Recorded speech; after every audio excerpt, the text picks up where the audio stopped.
రాష్ట్రంలో 1వ తారీఖు నుంచి అమలయ్యే ఈ అన్ని సంక్షేమ పథకాల లిస్టులు అన్నీ క్రమం తప్పకుండా వస్తున్నాయా ప్రతి నెల?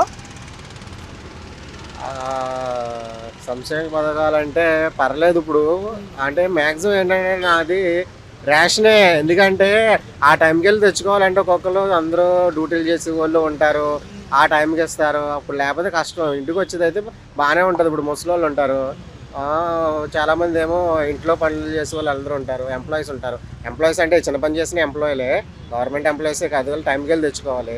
మరి అలా ఆ టైంకి వేస్తారు, అప్పుడైతే ఉండవు. అది ఇంటికి అనుకో ఈవినింగ్ మాటలు కానీ మార్నింగ్ మాటలు కానీ వచ్చి అదైతే బాగానే ఉండేది. డోర్ డెలివరీ సిస్టమ్ బాగుంది, అయితే బాగుంది. ఒకసారి అలా వెళ్తే బాగుంటుంది అంటారా? అదైతే బాగుంటుంది. ఎందుకంటే సందు చివరి ఎక్కడో చోట ఆపేవాళ్ళు, లేకపోతే ఎక్కడ ఆపేవాళ్ళు వెళ్ళి తీసుకునేవాళ్ళు. ఇలాగేంటంటే ఇప్పుడు రైస్ అందరూ తీసుకోపోతే ఇంకేం చేస్తారు, డీలర్స్ అమ్ముకుంటారు. ఇది డైరెక్ట్ గా అమ్ముకునేలాగే ఉంది.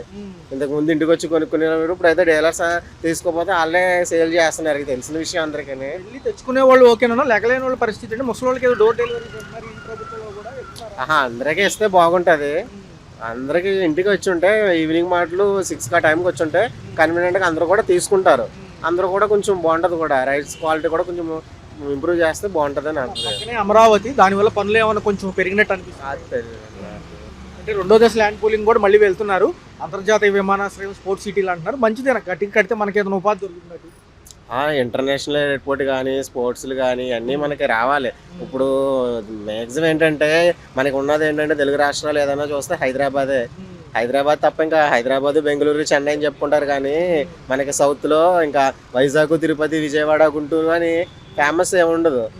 మనకి మంచి సిటీస్, పేరున్న సిటీస్ ఉన్నాయి, కానీ దాన్ని డెవలప్ కూడా చేసుకుంటే అన్ని సిటీస్ డెవలప్ చేసుకుంటే బాగుంటుంది.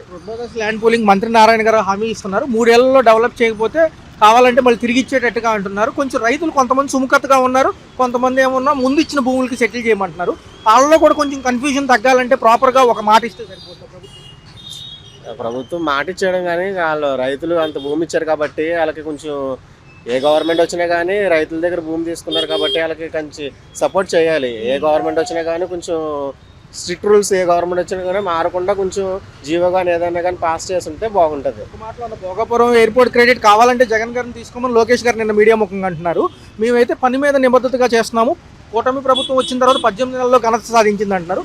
భోగాపురం ఎయిర్పోర్ట్ అంటే ఉత్తరాంధ్రకి ఒక తొలిమెట్టు అంటున్నారు. అది ఎయిర్పోర్ట్ ఏ గవర్నమెంట్ తీసుకొచ్చినా శంకుస్థాపన ఎవరు చేసినా అన్నది కానీ అల్టిమేట్గా క్రెడిట్ ఎవరికి వచ్చినా కానీ అది చూసేది ఏంటంటే దాని ఫ్యూచర్ ఇంప్రూవ్మెంట్ ఇంకా ఎలా ఉంటుందని చూడాలి. అంటే ఇప్పుడే స్టార్ట్ చేశారు, అది ఇంకా ఎన్ని ఫ్లైట్లు అక్కడ ల్యాండ్ అవుతాయి, ఇంటర్నేషనల్ కనెక్షన్ ఎంత ఉంటుంది, మనకి సికింద్రాబాద్ లాగా ఇంటర్నేషనల్ ఎయిర్పోర్ట్లో ఇది కూడా డెవలప్ చేస్తారా అని ఫ్యూచర్లో చూడాలి. కానీ ఇప్పుడైతే మనం ఆ క్రెడిట్ గురించి చెప్పుకోవడం అయితే అంత ఇంపార్టెంట్ ఏం కాదు. అంటే మేము ఎక్కువ శాతం ఇప్పుడు మేము వచ్చాక విశాఖపట్నం పదే మాట్లాడుతున్నారు. ఐటీ సెక్టార్తో పాటు కాగ్నిసెంట్, డేటా సెంటర్లు వస్తున్నాయి కదా. యువతకి వైట్ కాలర్గా ఏదైతే రేపు జాబులు కల్పించాలన్నా కొంచెం సమయం పడుతుంది. మేమైతే 99 పైసలు కూడా భూమి ఇవ్వడానికి రెడీ, ఎందుకంటే 20 లక్షల ఉద్యోగాలు చెప్పుకున్నాం కాబట్టి అంటారు.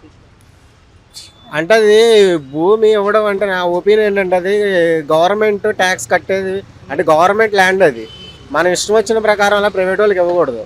ఏదైనా అగ్రిమెంట్ చేసుకుని ఎంత మంత్కి ఇంతలా అని తీసుకుని ఇవ్వాలి. జాబ్స్ అంటే ఇప్పుడు ఎక్కడన్నా వస్తాయి. మన వాళ్ళు మ్యాక్సిమం అందరూ హైదరాబాద్ వెళ్ళారు, హైదరాబాద్లో ల్యాండ్ సేమ్ ఇలాగే ఇచ్చారా అది నా డౌట్ అనమాట. అంటే వాళ్ళకి ఇంత చీప్గా ఇచ్చారా ఆ ల్యాండ్? ఇప్పుడు ఎక్కడైనా కాస్టే. అంటే ఏంటంటే ఇంత ఇలాగ ఇవ్వడం మూలంగా ఏంటంటే ఆ గవర్నమెంట్, ఆ కంపెనీ ఒకవేళ ఎత్తేస్తుంది అనుకో, వారి ఉద్యోగాల పరిస్థితి ఏంటి? ఆ ల్యాండ్ తీసుకున్నది కంపెనీకి ఏంటి? మామూలుగా ల్యాండ్కి ఏంటంటే మామూలుగా ఇచ్చినప్పుడు కూడా వాళ్ళ దగ్గర ఇంత కాంట్రాక్టర్ తీసుకుని ఇంత రెంటానికి ఇస్తే మంచిదన్నమాట, అంత చీప్గా కాకుండా. ఎందుకంటే ఇది గవర్నమెంట్ది కదా ల్యాండ్. ప్రభుత్వం పదే చెప్తుంది అభివృద్ధితోనే అన్ని సాధ్యమవుతాయి, ఏదైనా కానీ క్యాపిటల్ ఇన్కమ్ జనరేట్ చేసేటట్టు అభివృద్ధి పనులు ఉండాలంటున్నారు. ఏమంటారు? ఎట్టి పరిస్థితుల్లో connectivity, roads, by air, flights, trains అన్నీ ఉండాలి. లేకపోతే ఎట్లా జరుగుతుంది డెవలప్మెంట్ అనేది? ఇప్పుడు వెనిజులా ఉంది, అమెరికా ప్రెసిడెంట్ వెనిజులా వాడిని ఎత్తుకెళ్ళిపోయాడు, అరెస్ట్ చేసి. వెనిజులా ఒకప్పుడు ద బెస్ట్ ఫైనాన్షియల్ స్టేట్. ఏది 10 రాష్ట్రాల్లో ఫస్ట్ 10 దేశాలు ఉంటే దాంట్లో it is one of the place. ఏమైంది ఇవాళ? బటన్ నొక్కుతాం, డబ్బులు వేస్తాం, ఫ్రీలు అన్నారు. అది అడుక్కుదంటాం వెనిజులా. రేపు మన పరిస్థితి కూడా అంతే. లోకేష్ గారు కూడా మాట చెప్పారు, మేము 18 నెలల్లో చేసి చూపించాము, గత ప్రభుత్వం టీడీపీలో హయాంలో కూడా ప్రభుత్వానికి సంబంధించిన భూములు ఏవైతే రైతుల దగ్గర తీసుకున్నా కానీ 2600 ఎకరాలు ఎంజీఆర్కి ఏదైతే ఎయిర్పోర్ట్ కంపెనీ ఉందో వాటికి ఇవ్వడం జరిగింది. అప్పుడు ఈ ప్రభుత్వం పాత ప్రభుత్వాలు కూడా వ్యతిరేకించాయి. మళ్ళీ ఇప్పుడు మాదే క్రెడిట్ అంటున్నారు. క్రెడిట్ వాళ్ళ బొంద. ఒకప్పుడు అన్నాడు అసలు ఎర్ర బస్సే వెళ్దా అక్కడికి భోగాపురం, ఇక్కడ ఎయిర్పోర్ట్ కావాలా అన్నాడు. ఇదే జగన్ రెడ్డి గారు. ఇప్పుడు ఎయిర్పోర్ట్ వస్తే ఇది నేనే కట్టాను అంటున్నాడు. అసలు గన్నవరం విమానాశ్రయం కూడా జగనే కట్టింది, 40 ఏళ్ల క్రితం కట్టాడు. ఆయన కూడా ఏమంటారంటే క్రెడిట్ కావాలంటే తీసుకోండి. ఈయన లోకేష్ గారు ఏమంటాడంటే, ఆయన క్రెడిట్ మాకు వద్దు, మేము పనిచేసి చూపిస్తాం, క్రెడిట్ నువ్వే తీసుకో, నువ్వే కట్టావు అన్ని, గన్నవరం ఎయిర్పోర్ట్ నువ్వే కట్టావు, అంతకుముందు ఉన్న ఎయిర్పోర్ట్లు, పుట్టకముందు ఎయిర్పోర్ట్లు కూడా నువ్వే కట్టావు. ఇక అదే ఇది అనమాట సైకోలో. ఇక అది సైట్రాక్ పేషెంట్స్ అని ఎక్కడో జాయిన్ చేయాలి, అది కష్టం. అంటే నిన్న మాట్లాడుతూ అన్నారు సార్, క్రెడిట్ తీసుకోవడం వల్ల మాకు వచ్చిన ఇబ్బంది లేదు, గతంలో వచ్చిన కంపెనీలు కూడా వెనక్కి తరవేశారు కదా, ఆ క్రెడిట్ కూడా మీరే తీసుకోండి అన్నారు. ఇప్పుడు లూలు ఉంది వైజాగ్, దగ్గర 18,000 మంది ఎంప్లాయ్మెంట్ ఉంటుంది పాపం.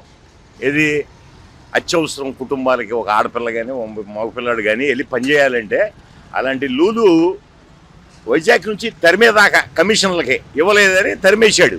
ఇప్పుడు వాళ్ళు సస్య రామన్నారు ఆంధ్ర, వాళ్ళు వచ్చారుగా విజయవాడ వచ్చారుగా, మరి ఎంత ఎంప్లాయ్మెంట్, 17,000 18,000 మందికి ఉద్యోగాలు వస్తాయి. ఇదే విషయం కూడా మాట్లాడారు సార్.